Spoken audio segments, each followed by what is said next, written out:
Hello and welcome to the Scoutable channel, and today we are here at the Thermaltake booth for Computex, and they are not messing around when it comes to new case options.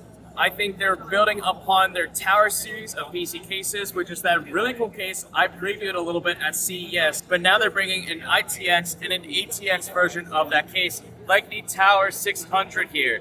This is more or less the Tower 300, but now supports ATX style motherboards. And I think what's so cool about this case is that the actual footprint that it takes up on your desk is not that much bigger than a traditional ATX style case. But look at the presentation of this octagonal case. It is so much cooler than what you can get with a regular standard ATX style PC case. So this is a really nice balance between aesthetics and performance coming from Thermaltake, and I think the price for this isn't too ridiculous as well. And here's their other case that I'm going to show you guys, the Tower 250. This is the ITX version of their Tower lineup of cases.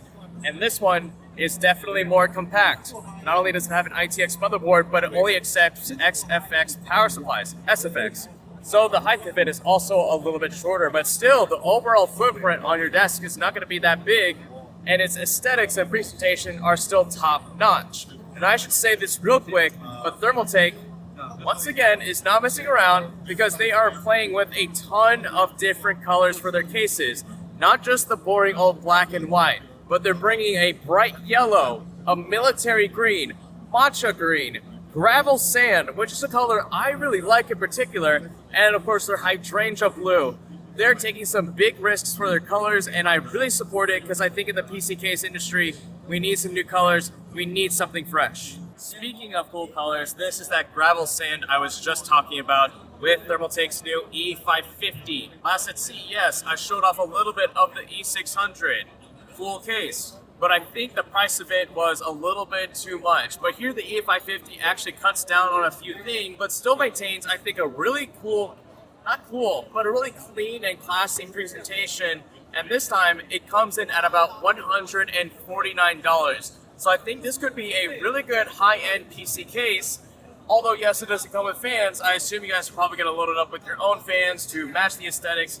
But look at this color. This gravel sand is something that I don't think a lot of PC case manufacturers are ever going to experiment with, and I see a lot of cool build ideas you could do with different colored PC cases like this. But yeah, the E550, I think it's going to be a good selling case. I might want to use it in an upper end PC build guide in the future, because for $149, it's definitely got the aesthetics, but it's not too overblown in price.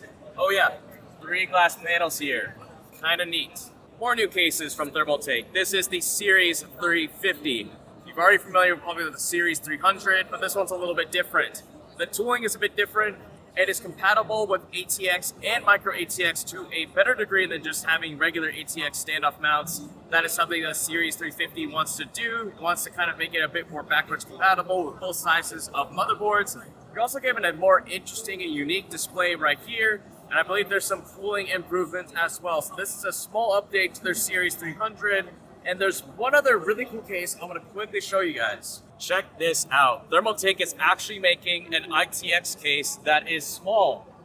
This I don't think has a name right now. It's their Project ITX case.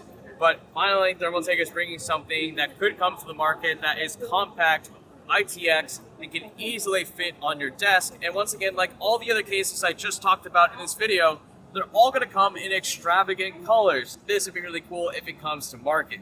Oh yeah, I lied. There's actually one more case. I'm legally obliged to tell you guys about this, but this is the AX series of PC cases from Thermaltake. These are designed for AI, which in a nutshell means you can fit a ton of hardware in here, a ton of drives, and it's going to support high-end hardware for all those really intense computational workloads for AI. If you want 4 graphics cards, like I said, a ton of hard drives or SSDs, dual CPUs with an SSB-sized motherboard, you can do that. And on the rear end of this case, it's really cool. There's like a huge array of case fans that's going to provide fresh airflow into the case.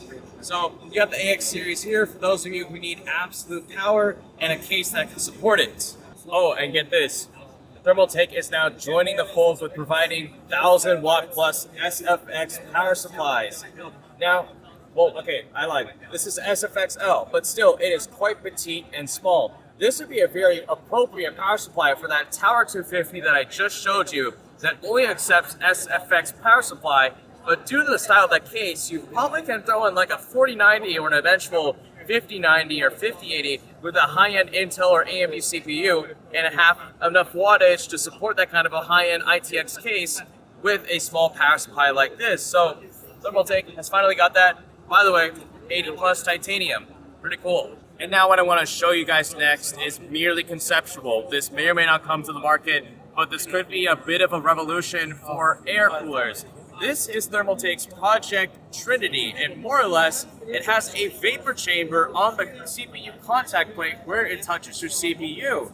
Now, this isn't in production yet, but this should offer better performance than a traditional air cooler, which I'm always a fan of promoting because those are low maintenance. So if this actually gets pulled off, I really want to see how it performs versus a traditional air cooler. Like for example, their Amp Air 600, this is brand new, it is going to come to market. It's similar to their Astro series of CPU coolers, but there's no RGB. It's just focused on performance, and it's got a clean look to it. It's not completely finished yet. I will say they're going to probably smoothen out the design here on the top, but other than that, this should be a competitive CPU cooler for the price, and I think that's all we got here from Thermaltake. In a nutshell, they aren't messing with case colors, so that's really cool. And if you enjoyed this video, give it a like, and we're going to provide more Computex coverage, and if you want to see more of that, probably want to subscribe. So with all that said, thank you so much for watching, and this is the Scatterable channel, signing out.